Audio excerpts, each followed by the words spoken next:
Salut et bienvenue sur le podcast d'Expat Families. Aujourd'hui, on retrouve Louise au micro, une maman norvégienne qui partage sa vie avec Tristan Champion, blogueur plus connu sous le nom de Barbapapa.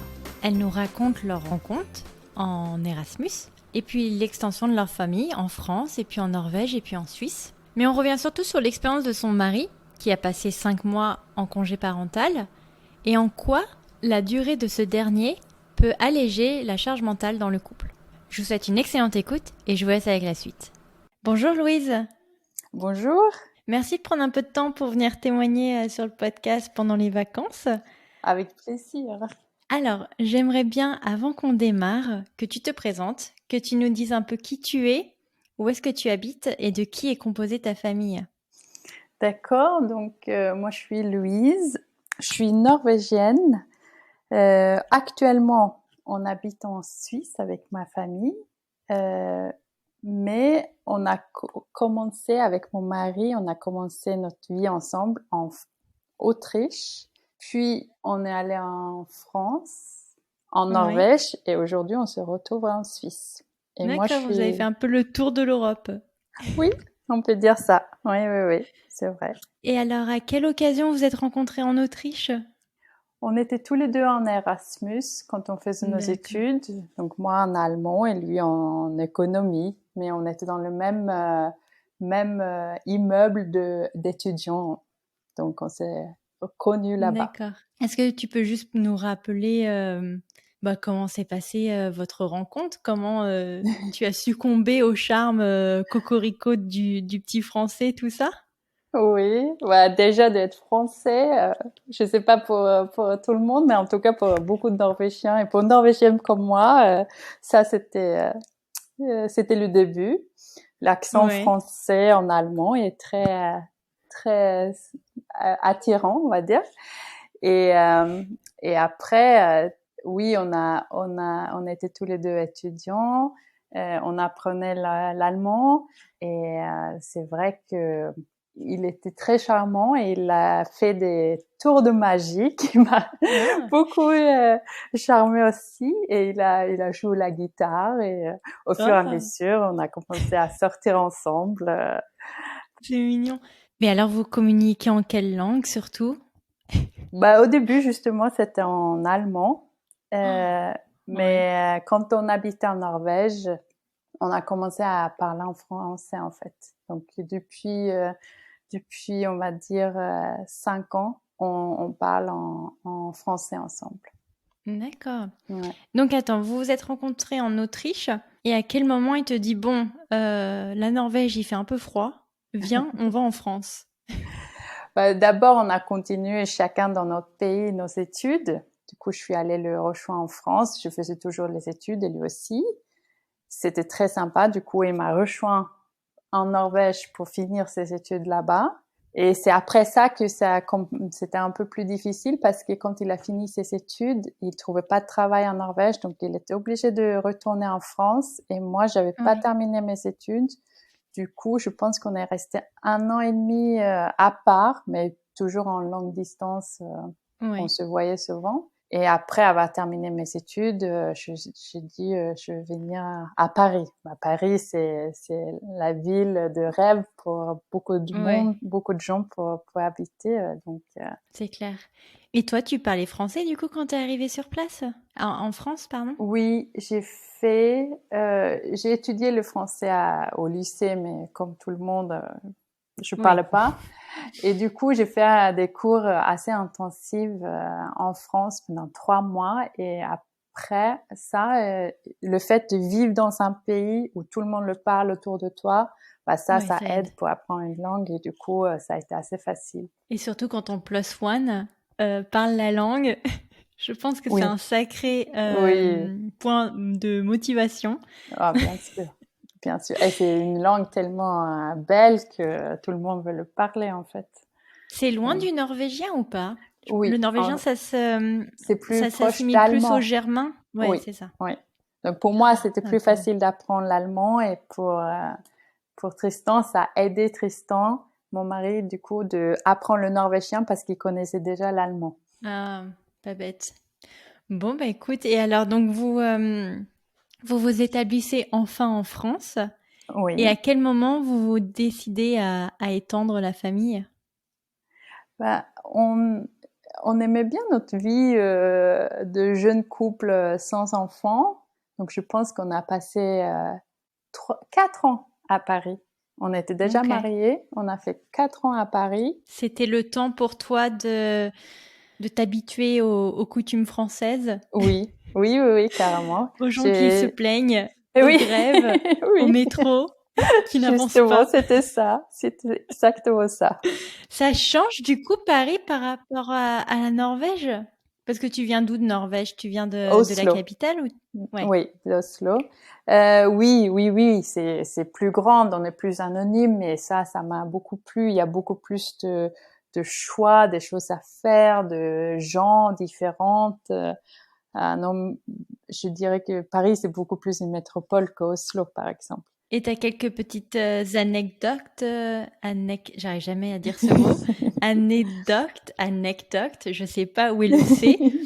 Euh, Anecdote, ouais, anecdote. anecdote, je sais Ouais. pas. Bref, c'est pas grave. Sur la culture française, quand tu es arrivé en France? Oui, il y avait plusieurs choses. Il y avait d'abord avec Tristan, on s'est mariés Ouais, et puis après le mariage, il faut faire toutes les papiers en fait, le sécurité sociale et tout ça.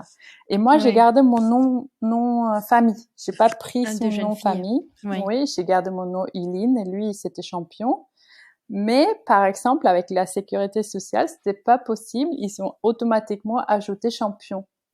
Du coup, pour moi, au début, parce que pour moi, c'était important aussi Bien de sûr. garder mon nom.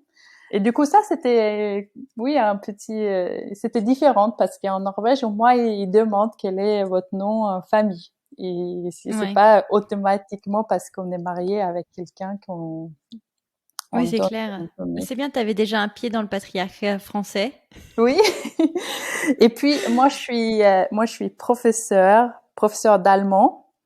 Et j'ai Ouais. commencé à enseigner dans le 18e à Paris, dans un lycée. Et en Norvège, on est très dans le dialogue avec les élèves. Il n'y a pas madame, monsieur, ils m'appellent par mon prénom, mes élèves en Norvège. Et du coup, déjà d'avoir des élèves qui m'appelaient, du coup, madame champion, c'était très bizarre pour moi.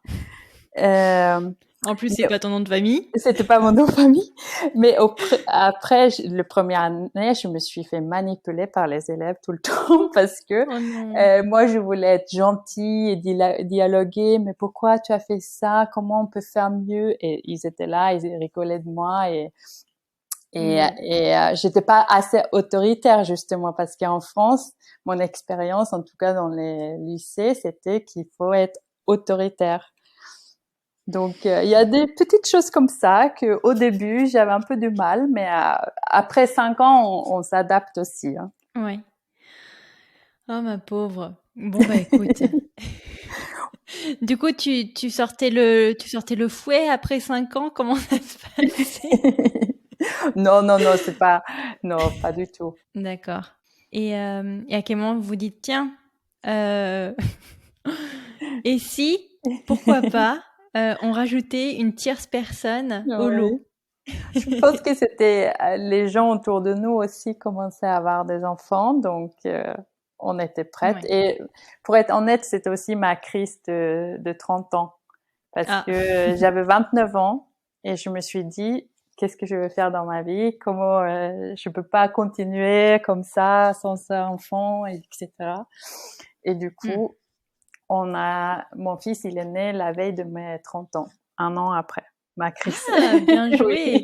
Et alors, je sais que tu as accouché en France et que Mm. après ton deuxième, tu as accouché en Norvège, c'est ça? Oui, oui, c'est ça.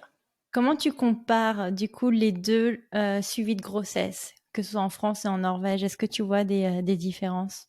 Ah oui, il y a beaucoup de différences entre les deux. Moi, j'ai préféré la France à la Norvège. La seule chose, c'est avec la France, je trouvais que peut-être c'est en France ou à Paris, mais quand on est enceinte, on est un peu malade, donc il faut faire attention. Par exemple, je pouvais pas être arrêtée 20% Oui, c'était soit 0 ou 100%. Donc, pour moi, j'étais arrêtée beaucoup trop tôt de mon travail, par exemple. oui, oui, Euh, oui. Après, en France aussi, on travaille jusqu'à, c'est 6 semaines avant l'accouchement. Et en Ouais. Norvège, c'est jusqu'à 3 semaines avant l'accouchement. Ah Donc, bah c'est pas mal déjà en Norvège, parce qu'ici tu travailles jusqu'à ce que tu perdes les os. ah oui, d'accord. Ah oui, non, c'est pas ça, c'est pas ça. Mais c'est pour ça Et que 6 semaines, ça me paraît énorme, parce que t'as le temps de t'ennuyer en fait. oui, oui, oui, Non? oui, oui, carrément.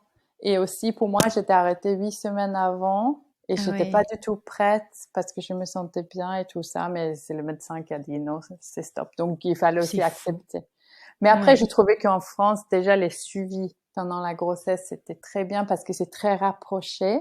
Alors qu'en Norvège, la première rendez-vous, c'est à quand on a 12 ou 13 semaines de grossesse déjà. Ouais. Donc c'est bien Ils veulent très s'assurer tard. qu'il n'y ait pas eu de fausse couche en Oui. fait avant quoi.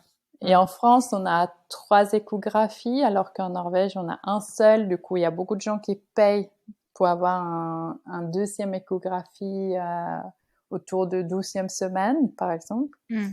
Mais attends, parce qu'en Norvège, ils la font quand l'écho? à la 20e semaine. C'est marrant parce que je croyais que la 12-13, enfin l'écho à 12-13 semaines était vraiment essentiel parce que c'est là où ils vérifient la clarté nucale et vérifient qu'il n'y ait pas de potentiel Ouais. risque de maladie Oui, génétique. oui. Donc ça me Mais paraît bizarre qu'ils skippent celle-ci. oui, oui, oui. Non, ils font pas ça en Norvège. D'accord. Ils font le test sanguin Pas que je pour me souviens, vérifier. non. Hmm. Peut-être parce que Non. tu avais moins de 35 ans, donc ils Oui. sont jugés que c'était pas nécessaire, peut-être. Oui, justement parce que là, avec la troisième grossesse en Suisse, ils m'ont pris le groupe, non, ils ont fait un prise de sang pour vérifier ça parce qu'à cause de D'accord. mon âge, ouais. Donc, en fait, tu préférais la France parce que tu trouvais qu'il y avait un suivi plus, enfin, Plus accompagné. En fait, en Norvège, on te laisse un peu parce que tu es pas malade, donc tu peux aller ouais, jusqu'à ce que tu accouches en fait. Et pareil ouais, en France, je pense que j'ai eu 8 cours de préparation à la naissance, alors ouais, qu'en Norvège, j'ai rien eu. Donc, s'il y a des cours de d'accord. préparation, c'est toi qui les trouve et c'est privé, ou tu as l'hôpital qui peut te faire 1 heure de visite un peu guidée Ouais. vite Oui, fait. c'est comme aux US. Oui, Mais c'est étonnant parce que je pensais que la Norvège étant un pays un petit peu plus progressif, je sais plus quel est le mot, euh, je pensais qu'ils auraient un meilleur accompagnement pour les femmes, au moins les préparations à l'accouchement, quoi. C'est non, non, étonnant. non, pas du tout, pas du tout, et pas pendant l'accouchement et pas après non plus, je Ah dirais. oui? Oui, Oui. parce qu'on va arriver du coup au comparatif des accouchements. Après, c'est dur de comparer, bien entendu, une expérience comme ça, mais est-ce que tu trouvais que le suivi était plus rassurant en France par rapport à en Norvège? Je dirais qu'en France, c'est beaucoup plus médicalisé et en Norvège, c'est beaucoup plus naturel. Physiologique, oui. C'est Oui, étonnant alors du coup que la Norvège soit plus physio, étant donné qu'ils ne font aucune préparation oui, oui, pour les femmes. oui, oui, oui. Ouais.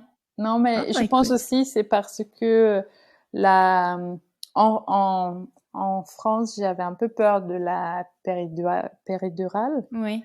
parce qu'avec on parle de l'aiguille et ça fait peur. Et du coup ils m'ont convaincu de le faire alors qu'en Norvège on a vraiment le choix de le faire ou pas faire et aussi dans beaucoup d'hôpitaux dans les endroits un peu excentrés bah, il n'y a pas une anesthésiste et du coup, on peut pas mettre la péridurale. Donc, il Ah, c'est faut pas proposé. accoucher Ouais. Et sans, ouais. parce que toi en Norvège, tu avais accouché à Oslo, donc c'était quand même Oui, un petit peu plus développé qu'en zone rurale, c'est ça? oui, oui, ça c'est vrai. D'accord. Et bah dis donc. Et alors attends, donc du coup, on va quand même faire un comparatif congé parental, que ce soit pour toi comme pour ton conjoint. Oui, Euh, Comment ça s'est passé en France? Commençons par la France. Euh, Parce que j'imagine que tu étais professeur, tu étais toujours professeur d'allemand. oui, exactement. Et du coup, le fait que mon fils est né en avril et je pense que j'avais 10 semaines de congé si je me souviens bien. Ouais. Et comme c'était juste avant les vacances d'été, Ah, le directeur, il parfait. était très gentil. Il a dit juste revenez un jour ou deux. Et puis j'avais les vacances, donc je suis restée quand même presque 4 mois à la maison Oh, c'est parfait. avec Émile, oui, le premier. Ok. Donc ça, c'était Bah, tu vois, chouette. ouais, c'est le bon plan en fait en France Ouais. d'accoucher en mai, Oui, enfin avril-mai, tu vois. oui, oui, oui. Si on est professeur. Ouais. Mais même 4 mois, ça me paraît pas beaucoup, hein, Non, quand j'y pense. oui, parce que cet été-là, on a déménagé en Norvège. Quand mon fils, il avait 2, 3 mois. Et du coup, j'ai Oh, commencé à travailler quand il avait 4 mois en Norvège parce qu'on n'avait pas le congé norvégien. On n'avait pas les droits au d'accord. congé norvégien comme on habitait en Comme France tu avais avant. accouché en... Oui, Oui. ça a du sens. Et du coup, toutes les collègues avaient la peine pour moi qui devait laisser mon enfant chez quelqu'un d'autre et pas être à la maison avec lui parce qu'en Norvège, on reste 1 an à la maison, soit la mère, soit le père à s'occuper de son enfant. Donc 4 mois, c'est pour un C'est quand Norvégien, même court. c'est court. Mais en France, c'était pas, c'est bien déjà, je Ouais. pense. Ouais. Et pour ton conjoint, Tristan, il avait combien en France? 2 jours? Oui, je pense qu'il Deux avait semaines, je deux crois, c'est 2 jours ou semaines. peut-être il a pris une semaine parce que oui, il avait. Je me souviens pas si son entreprise avait donné une semaine ou pas. Ça me Ouais, paraît dingue. ouais, Donc du mais coup, tu c'était étais toute court. seule en France à gérer Émile?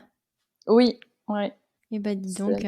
Et du coup, c'était un peu, je me sentais un peu seule en fait parce que c'était bien sûr c'est très sympa d'avoir un enfant mais de passer toute la journée seule avec lui et Tristan avec les horaires de travailler en France qui partait tôt au travail et rentrait tard.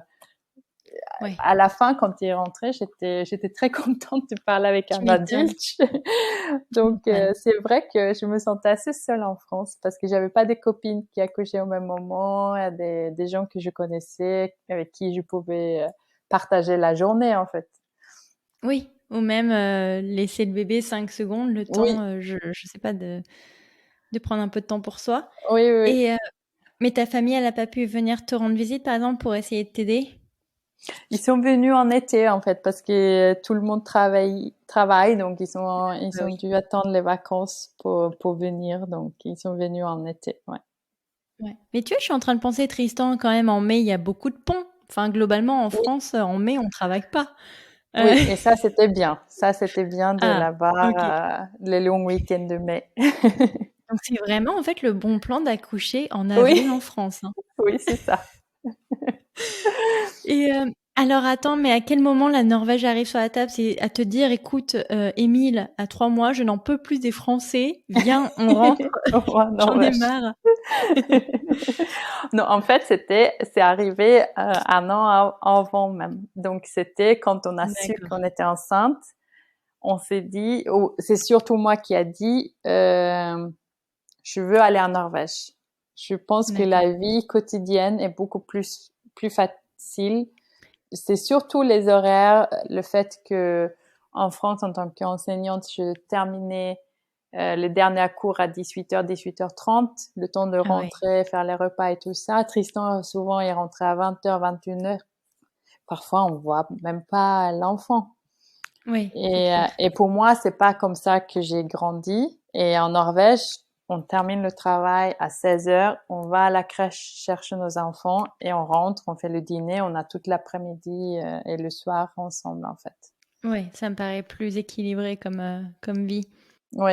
Et donc Tristan était OK pour tenter la Norvège?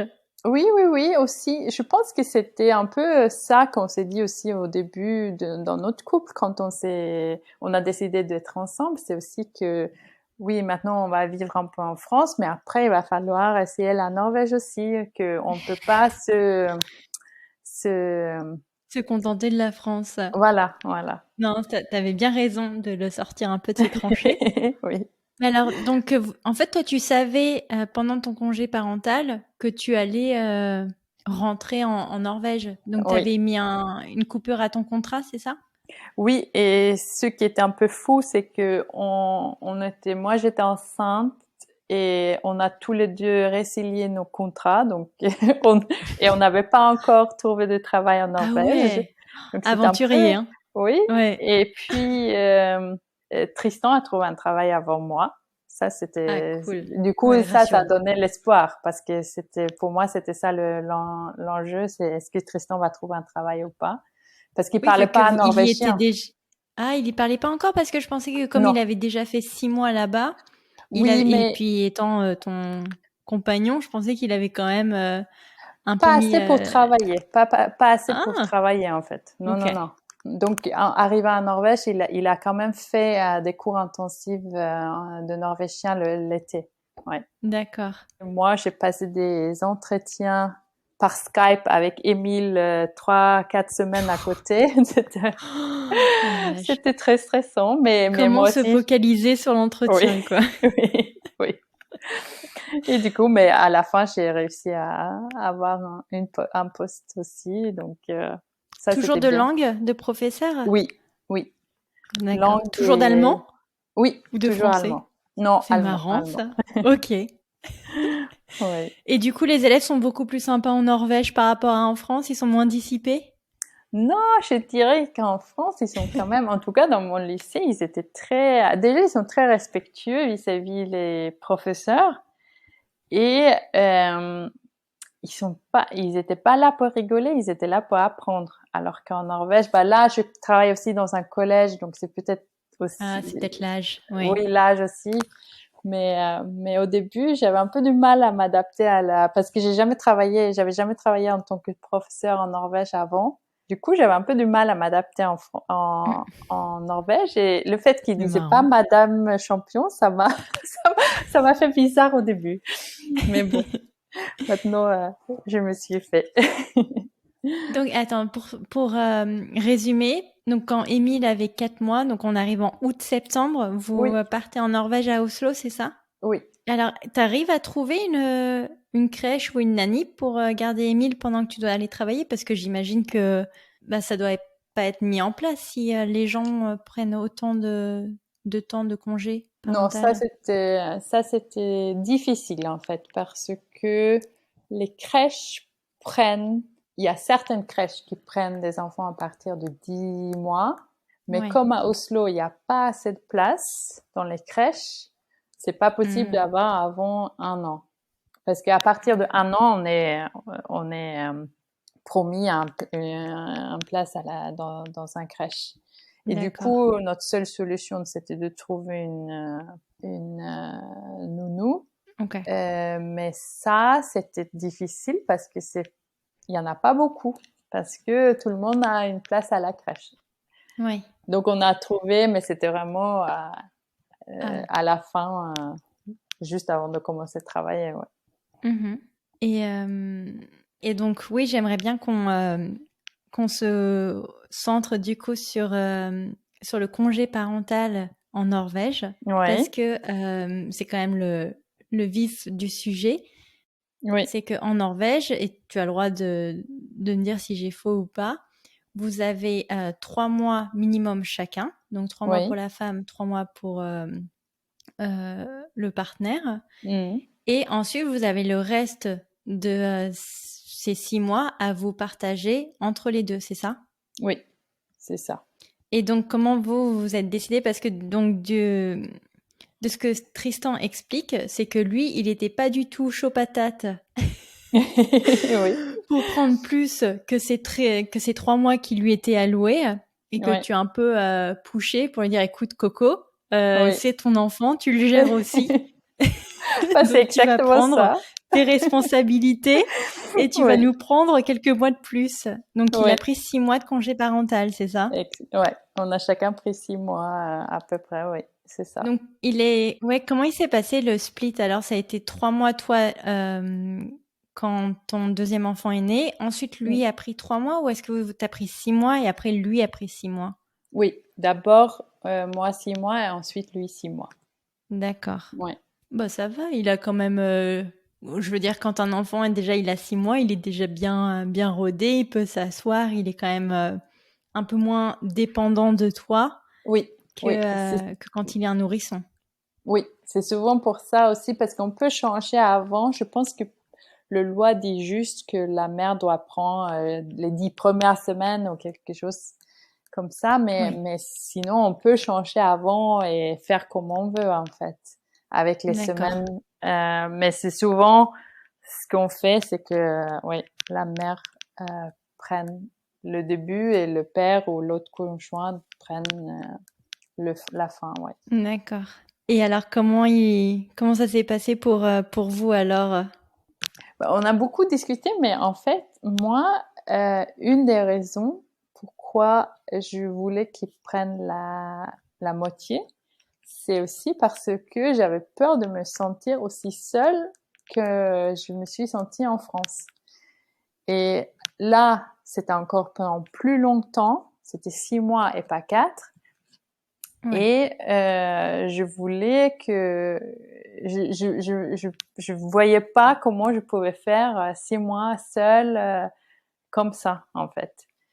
Donc ouais, ça c'était une des raisons pour moi et aussi je pense que c'est parce que c'est dans ma culture, c'est comme ça qu'on fait en Norvège entre guillemets. Les gens autour de moi ont fait ça. Mon père, il était à la maison avec ma petite sœur qui est née en 91.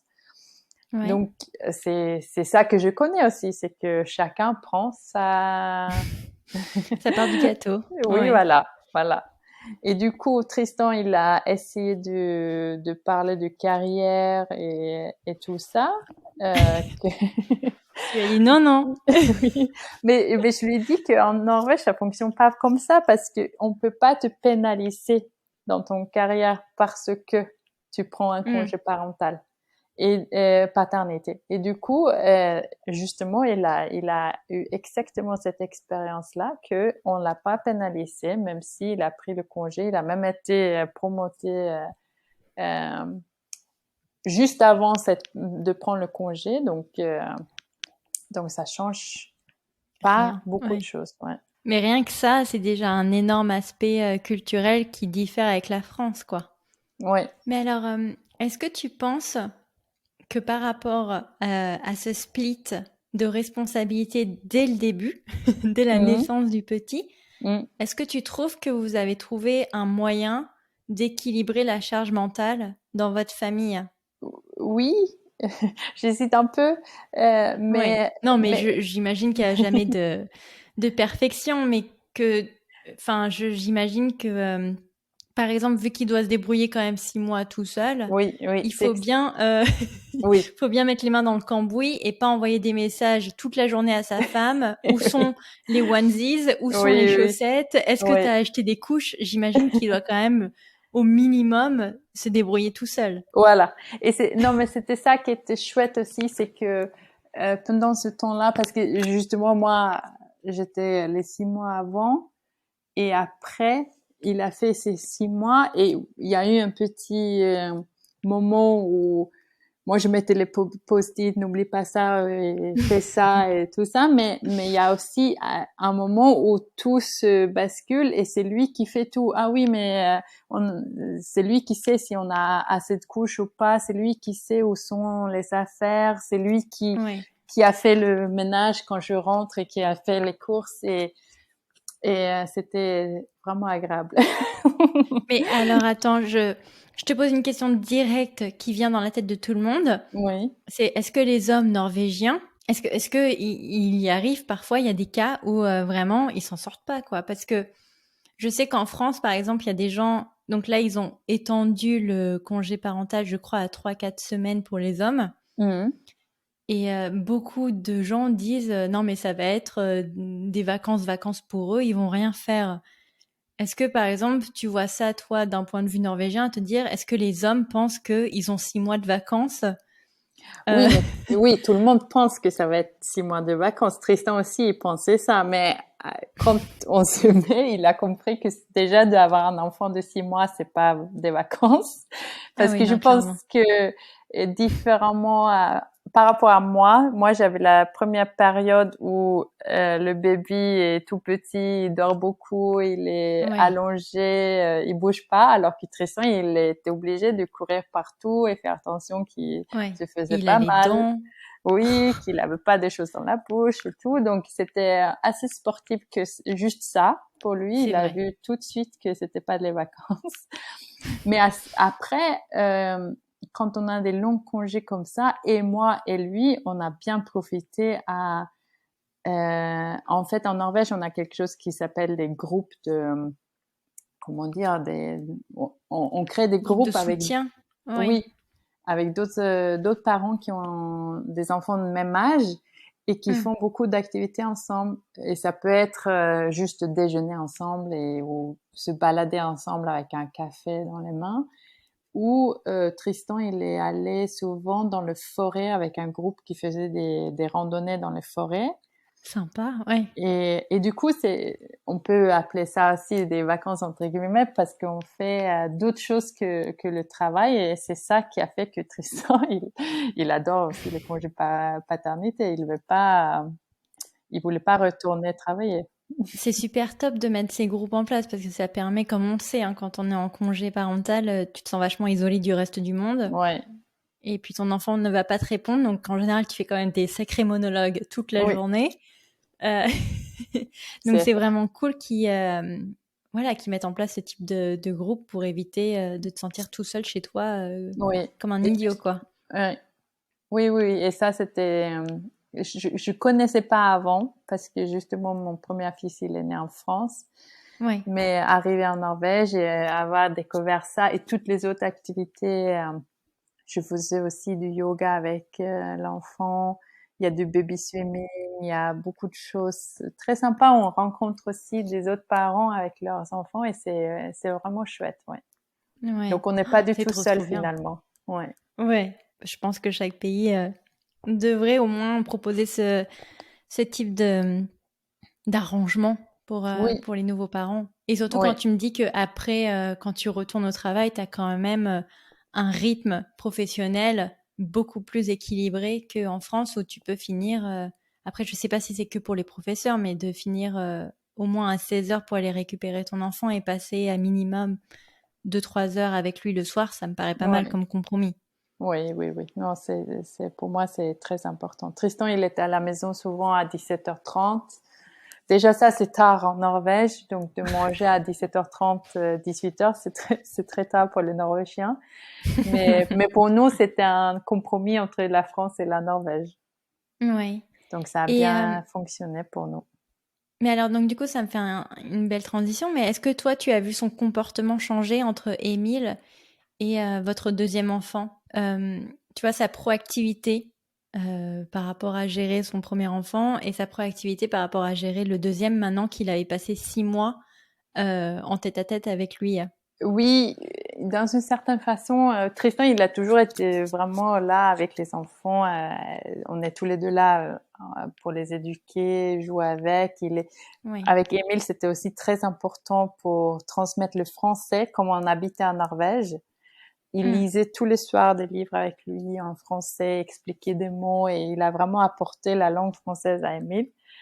Euh, mais c'est vrai que la différence, c'est peut-être que déjà, il s'est rendu compte beaucoup plus de tout ce qu'il y a à faire à la Oui. maison. Et ça devenait beaucoup plus automatique. Il prenait l'initiative à faire des choses. Oui.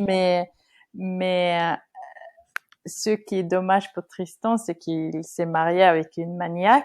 Donc, moi, je vais jamais être, j'ai des tendances à nettoyer quand c'est pas sale aussi. Donc, Oui. euh, mais maintenant, lui aussi, il va faire ça. Ouais. Et donc est-ce que tu as des exemples par exemple maintenant à la manière dont vous vous répartissez les tâches? Bah, souvent, parce que maintenant c'est différent, parce que moi je suis à la maison. Maintenant, quand on est en Suisse, je ne travaille Oui. pas, donc forcément c'est moi qui fais plus de choses de tâches ménagères, on va dire ça, à la maison. Mais quand lui, il termine le travail, c'est lui qui prend les enfants, parce que là, je me suis occupée des enfants toute la journée, donc c'est lui qui prend les enfants et moi, je fais par exemple le dîner. Donc on a chacun, là par exemple, c'est assez fixé. Mais sinon, aujourd'hui, c'est surtout moi qui fait les choses dans la maison. Oui, parce que, donc du coup, combien de temps après vous avez décidé de partir en Suisse et pourquoi? En fait, c'est après 5 ans en Norvège. Donc, on a fait 5 ans en France, 5 ans en Norvège. 5 ans en Suisse. On va voir. Il y a eu une restructuration dans le boîte de Tristan, là où il travaille. Et avec ça, il avait une opportunité d'aller en tant qu'expatrié en Suisse. D'accord. Et on s'est dit que c'était une super occasion pour découvrir un nouveau pays. Et encore mieux parce que c'est la partie française. Ça allait être ma question parce que il y a quand même plusieurs parties. Je crois que c'est coupé en 4, la Suisse, non? Oui, en termes linguistiques. Surtout, c'est surtout allemand, italien et français. Et nous, on est dans la région francophone. Et du coup, pour les enfants, pour nous, c'est très important qu'ils parlent les deux langues, norvégien et français, couramment. Oui. Et du coup, c'était une super occasion d'y aller. Et comme Lausanne, c'est juste 3h30, 4 heures avec le train pour aller à Paris, on était tout de suite beaucoup plus proche de la famille française que quand on était en Norvège. Et donc, toi, tu as pu retrouver un travail en tant que prof d'allemand toujours? Non, justement. Le problème, quand on est arrivé en Suisse, c'est déjà les enfants ont mis un peu de temps à s'adapter. Donc, j'étais vraiment là pour eux, pour les accompagner. C'était difficile, surtout pour... Ils avaient quel âge, du coup? 5 ans et 2 ans quand on a quitté la Norvège. Et surtout pour Émile qui avait 5 ans, il était très triste de quitter la Norvège et les gens qu'il connaît. Et en plus, en Norvège, on est on va dire, jardin d'enfance jusqu'à 6 ans. On a commencé l'école à 6 ans. Donc, il était toujours dans un jardin d'enfants ou comme une crèche à peu près. Et là, en Suisse, on commence l'école à 4 ans. Donc, il a tout de suite dû s'adapter à le système scolaire et être assis derrière une table, un bureau. Un bureau toute la journée, tout ça, c'était assez difficile pour lui au début. Et même le français, même s'il parlait bien français, c'était pas sa première langue. Et du coup, il a eu beaucoup de mal à s'adapter au début. Donc, j'étais là pour le soutenir. C'était prévu aussi que je restais un peu à la maison pour le soutenir. Et puis, en mars, il y a eu le corona. Et donc... tout était fermé, l'école à la maison et tout. Donc, j'avais pas une opportunité de trouver un travail. Et puis, je suis tombée enceinte de mon 3e enfant. Oh. Donc, pas de travail. Et attends, donc comment ça se passe rapidement, un suivi de grossesse en Suisse par rapport à la Norvège et la France, du coup C'est encore mieux, je dirais. Ah ouais? On est encore mieux suivi en Suisse. Et après l'accouchement, j'étais dans un hôtel. Ah oui? Et c'était un hôtel de patientes, mais on était comme si on était dans un hôtel, et j'avais la vue sur le lac Léman avec le coucher de soleil. C'était magnifique. En plus, les gens étaient les aides-soignantes et tous les personnels étaient vraiment chouettes. Et après, c'est la suivi après qui est formidable, parce qu'il vient à la maison avec un 3e enfant. Il peut venir 10 fois à la maison une sage-femme pour s'occuper de toi, pour ton bébé. On a posé toutes les questions possibles et tout. Et quand la suivi des 10 fois est finie, on a l'infirmière de petite enfante qui vient à la maison, qui continue le contact avec toi. Donc, c'est trop bien. C'est vraiment chouette. Ouais. Ça, je savais pas. C'est super bien. Ouais, c'est super, vraiment. Donc, c'est le meilleur pays pour accoucher. Oui, mais par contre, c'est le pays qui n'a... Pareil, il n'y a pas de congé pour les partenaires, c'est ça? Ouais. Et ça, Ça, ouais. par contre... Et là, ils sont, ouais. Je pense que là, ils sont passés de 1 jour à 2 semaines pour le partenaire. Ouais. Et du coup, heureusement, Tristan, il travaille pour une entreprise qui lui donne 4 semaines. Ok. Donc lui, Bon. il a pu prendre, oui, il prend 4 semaines de congé paternité. Parce que ça a dû lui changer, le pauvre, de passer de Oui, 2 semaines à 6 mois pour retourner oui, à 4 semaines. oui, oui, oui, oui. Non, c'est pas pareil, hein. C'est Oh pas la du tout vache, pareil. tu Mais m'étonnes. il a quand même envie de, même si moi je suis à la maison, que c'est lui qui est en congé, c'est lui qui est en charge, c'est lui qui prend le relais sur notre petite bébé. Donc c'est très bien aussi. Hmm. Ouais. L'expérience de deuxième a donné peut-être Oui, la tu m'étonnes. confiance aussi de vouloir faire. Oui, parce que quand même, je trouve qu'en tant que femme, après c'est mon avis personnel, mais parfois t'oses pas trop laisser du mou à ton mari parce que tu penses qu'il va moins bien faire ou qu'il va pas être capable de. Ouais. Et là, tu te dis, bah s'il a 6 mois tout seul, nécessairement, il va être capable de. Oui, oui, Parce que la survie de ton enfant en dépend. oui. Oui, c'est ça. Et ça, c'était beaucoup mon problème aussi, c'est de le laisser faire aussi. Parce que Mm. il va, bien sûr, comme moi aussi, on va faire des choses qui marchent pas. Ah oui, on essaye de coucher l'enfant dans une poussette et faire un randonnée, bah elle va hurler pendant tout le randonnée. Mm. Mais du coup, on a compris que il faut pas faire ça. Il faut peut-être rester à la maison et le coucher dans son lit. Mais moi aussi, j'ai fait ces fautes-là. Et du coup, pour moi, ce que j'ai appris pendant le congé de mon mari, c'est de le laisser faire aussi et laisser apprendre. Et à la fin, c'est Ouais. lui qui sait mieux ses routines. Et c'est à moi de demander est-ce que maintenant elle veut le purée ou est-ce qu'elle veut du lait. Et c'est ça, ouais. C'est ça qui change un Mais peu. c'est ouais, et je pense que c'est un bon message quand même à faire passer, c'est que oui, je trouve qu'on a facilement tendance à penser qu'on détient la vérité absolue et Ouais, qu'on leur laisse pas prendre leur marque et ouais. nécessairement quand ils vont être seuls. Par exemple, moi, je sais que je dois garder les deux toute la journée et Mhm. bien entendu, maintenant j'ai des automatismes que lui n'a pas parce que le pauvre, il doit travailler. Oui, Donc et il me le dit parfois parce que bien entendu, je me moque de lui, genre ah t'as pas fait ci, t'as pas fait ça. Il me dit mais je suis pas parfait. Et ça oui, c'est important quand même de le rappeler, c'est que ouais il faut leur laisser des occasions de se former entre guillemets quoi. oui, Donc oui, carrément, c'est ça, et c'est c'est ça. pas évident pour nous de laisser du mot, mais inversement, je pense que c'est nécessaire de le faire quoi. Ouais, Parce que sinon ils vont pas oser. Moi, il me le dit parfois, il me dit je sais que si je fais quelque chose de mal, Cindy va me tomber dessus, quoi, entre oui, guillemets. Et je trouve ça triste, en fait, quand il pense ça, oui, que oui, forcément, je oui, vais nécessairement lui tomber dessus, alors que il faudrait admettre que c'est bien de déjà vouloir faire. oui, oui, Tu oui, vois, je sais oui, qu'il y a des hommes, ils en ont rien à faire, quoi, oui, clairement. Donc, exactement. enfin, bref. Et alors, je sais qu'aujourd'hui, Tristan il est très impliqué dans l'élongation du congé parental, notamment Mhm. en France. Oui.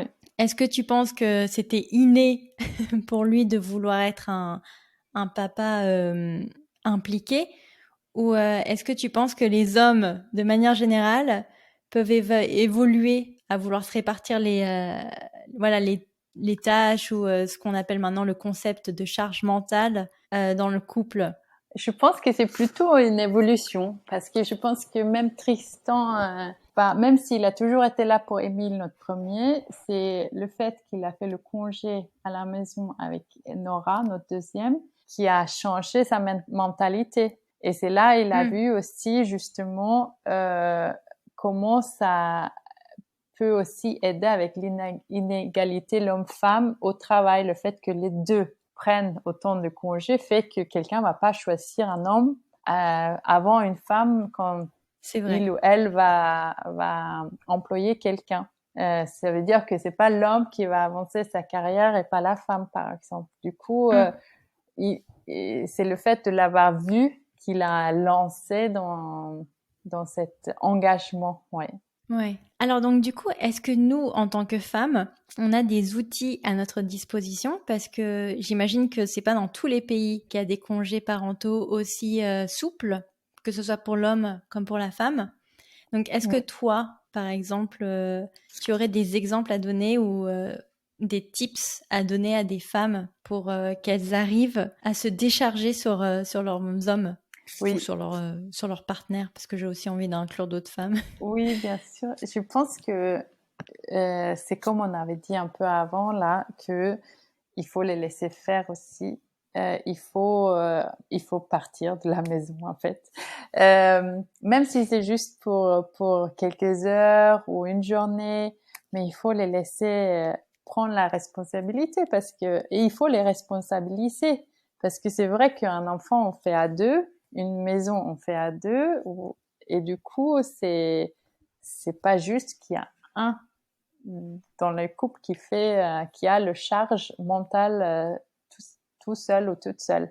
Pour moi, en tout cas, ça a été à apprendre à laisser, à lâcher. On dit la lâcher prise, je pense. Oui, c'est ça. Oui, et que je travaille toujours aujourd'hui. Mais Ouais, je ouais, non. pense que c'est très important aussi de travailler avec soi-même et je sais que c'est pas moi qui sait mieux faire.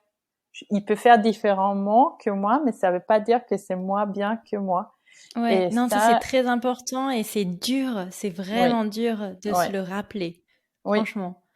exactement. Mais Et je pense que c'est ça que les femmes doivent laisser la place à l'homme ou à l'autre conjoint, oui. ouais, C'est ça le parce plus que c'est vrai important. qu'on parle tout le temps, on l'entend tellement le concept de charge mentale que ça c'est tout, ça englobe tout et ça englobe rien comme concept, tu vois. Et Oui, parce que tu as envie de dire, oui, on peut te donner des conseils, mais inversement, si tu as épousé un goujat, et puis oui, parfois, c'est quand même, c'est pas évident quand tu te non, maries avec quelqu'un oui, et sa parentalité va changer son identité et ça va devenir quelqu'un oui, qui n'était pas. Combien de fois on entend qu'un homme était parfaitement normal et quitte sa femme du jour au lendemain parce qu'elle est en train d'accoucher. Enfin, oui. malheureusement, ça, on peut pas. Voilà, si c'est malheureux à dire, mais si t'as épousé un pauvre type, Mm. on pourra pas te donner de conseils.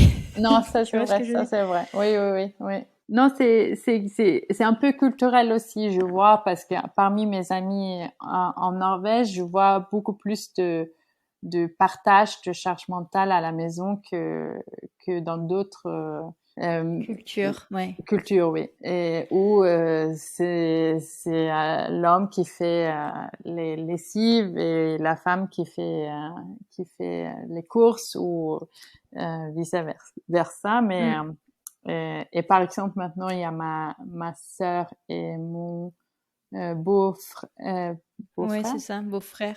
oui, qui a Tout le eu monde un est beau enfant. dans le Oui, français, je sais pas pourquoi. c'est ça. Et ils ont eu un enfant et maintenant c'est à lui c'est lui qui est à la maison avec mon neveu. Et je voulais savoir s'il y avait besoin de vêtements parce que là on va en Norvège. Est-ce que je peux amener des vêtements de Émile pour plus tard pour cet Mhm. enfant?